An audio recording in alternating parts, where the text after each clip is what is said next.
I spoke at this event last year as a relative newcomer to the exciting world of marketplace lending. And I'm here again, 12 months on.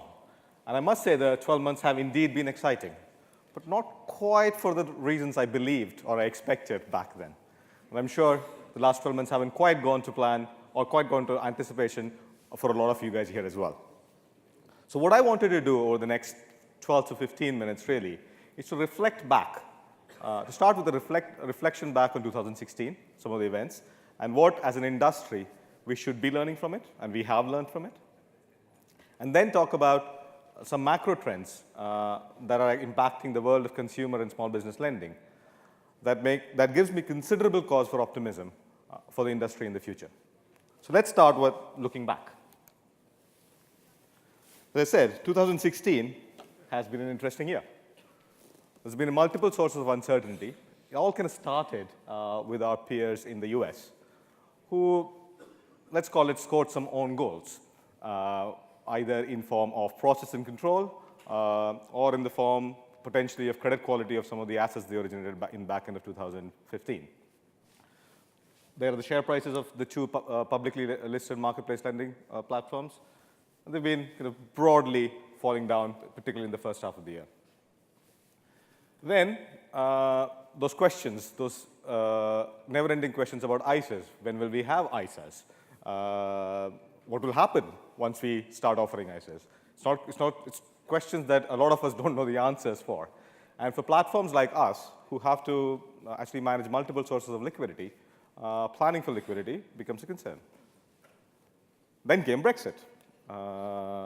And while till date, the economy, the consumer, businesses have been very resilient to Brexit, I still feel that it will be a source of uncertainty for us, for the industry, for consumers, for businesses, for the next 2 to 3 years at least. And given this climate, it was not surprising that we were put under increased scrutiny. Well, we just talked about that quote and how did that come about. But I think its reflection on how an offhand quote was played up so much was a reflection of the mood of the media about how we went from being possibly the darlings of the media to now probably the stepchildren. And the regulator have started their pre-scheduled and expected review of the regulatory framework. But given all these events, I think we should all expect that it's going to be a bit more stringent than they probably would have planned themselves earlier. And this uncertainty reflects on some of the market growth rates. These are quarter-on-quarter growth rates for the first 2 quarters of 2016 for the US and the UK. For the US, we had to find platforms that were public or had data publicly available. And for the UK, I've used all 5 data. And there are a couple of reasons for that. I think first, and particularly for some of the UK platforms, we consciously chose to move away from optimizing for growth and optimizing for profitability. I remember at Zopa, we looked at this year at the beginning and said, these are uncertain times. Let's bring forward our plans to break even, which were earlier in back end of 2017 to now in 2016. And I'm proud to say that we were actually profitable in September, and we'll be profitable going forward.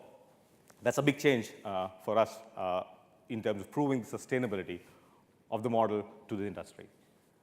And in the US, I think what happened as an additional factor was effectively a reduction in liquidity available to make new loans.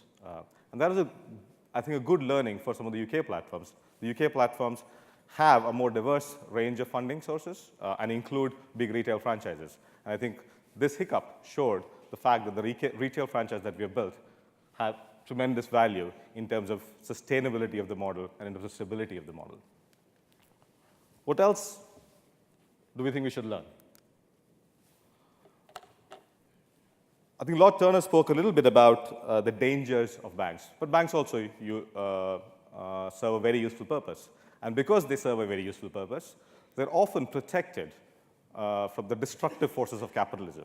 And that protection has given the big banks almost the liberty to forget about the customer and really focus on wonderful things like regulatory capital ratios and return on equities to their shareholders. The customer often comes way at the end for most big banks. And that's a luxury they can have, possibly. What this year has shown is that that's not a luxury we can have because we are not protected as marketplace lenders. So it's critical that as the alternate financial industry, we give an alternative to the consumer, an alternative that's based on their interest and that actually serves their need far better than the existing industry does. The second is about transparency. The UK platforms, I think, have led the way in committing to a higher degree of transparency than any other platforms in the world. I think that's a great thing, because we can all agree that opacity is bad. There's one thing that I just want to call out is worse than opacity, and that's false transparency or transparency of convenience. What do I mean by that? I think a couple of things. One, if we as platforms operate long enough, most of us at some point in time in our history are going to miss our loss forecasts. We have made a big deal of making our loss forecast and loss performance out there in public. But that also means that when we miss them, we don't take them off our websites, we don't change them retrospectively, but instead, we show why we missed them and talk about it openly. Another unhealthy obsession I think we as an industry have is about loan origination numbers. I think we obsess about them more than we probably should as prudent lenders and operators of marketplace platforms. But since we do that, and the industry takes, and the wider stakeholder group does take note of that, it's critical that we don't inflate them. We don't inflate them by giving loans to friends and family, and worse still, we don't inflate them by having bad credit. Transparency has been an important weapon for our industry to win the trust of consumers, regulators, and stakeholders.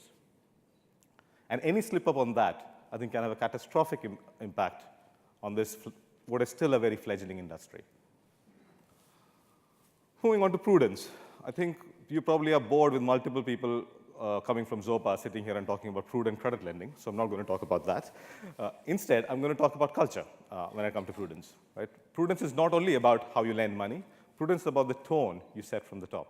Tone you set from the top about how you're going to think about innovation. We have to innovate at rapid pace. But when we do that, we have to make sure that we don't do that at the cost of customer detriment. And thus, prudence comes from setting the right culture in the organization that is customer-centric. And lastly, controls. No amount of controls is going to fix the problem if you don't have those three things. Right? You cannot compliance your way out of trouble when it comes to creating the right culture and giving the right outcomes. But even if you have those three, I think you're going to get things probably about 5% times wrong. And 95% is not good enough when it comes to money. I can't call the 5% of the customers who didn't get the outcome they thought they were going to get and say, sorry, our intentions were right. That just doesn't cut it. And thus, we need to create a set of controls and processes and build the right rigor in the way we operate so that the outcomes are more like 99.9% rather than 95%. And this is just not for us. It's also to pass the show me test when a regulator comes knocking to the door or when an auditor comes.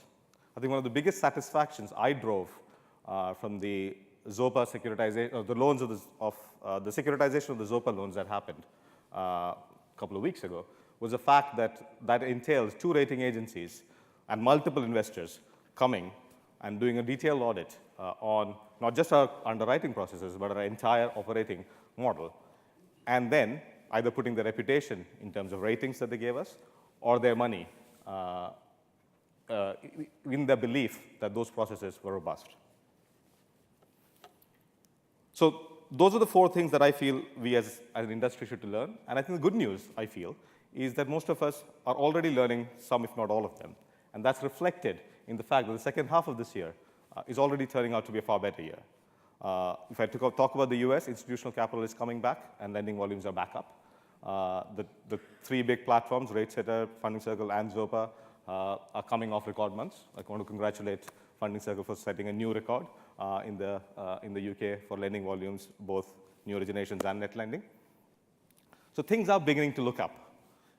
And what I want to do next is really look at some more trends that actually give me even more cause for optimism as we think about the industry.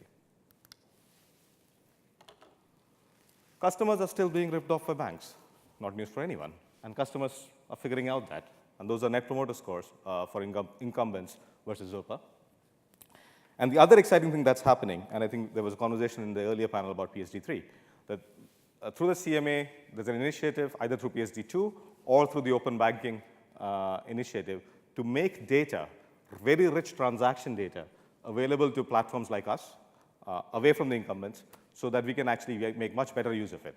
And I think we will make use of it in the interest of the customer, as opposed to what has been happening till date, where that data has been lost.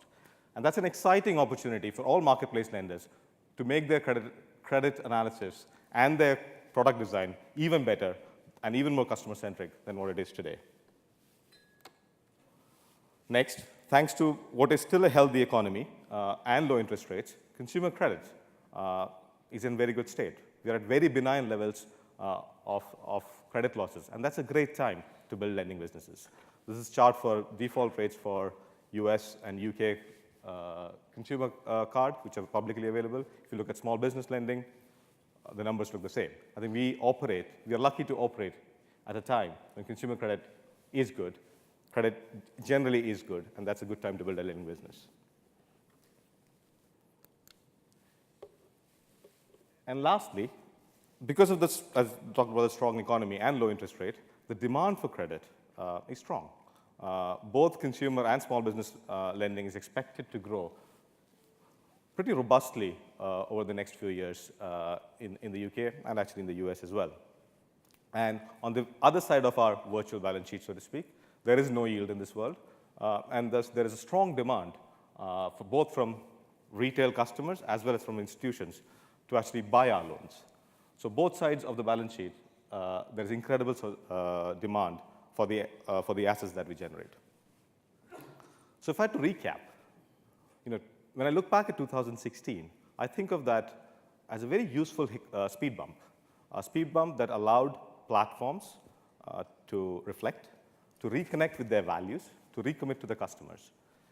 And for those platforms who can successfully do that, I think the external world is conspiring to create an unprecedented opportunity to disrupt the status quo in financial services and to create a fairer financial future. And for us at Zopa, we are extremely excited. Our belief is very strong. Our mission, which is to make money simple and fair, we feel is more within our grasp than it ever has been before. And our ambition is to displace the incumbent banks as the go-to place for consumers when they go to manage their money. Thank you.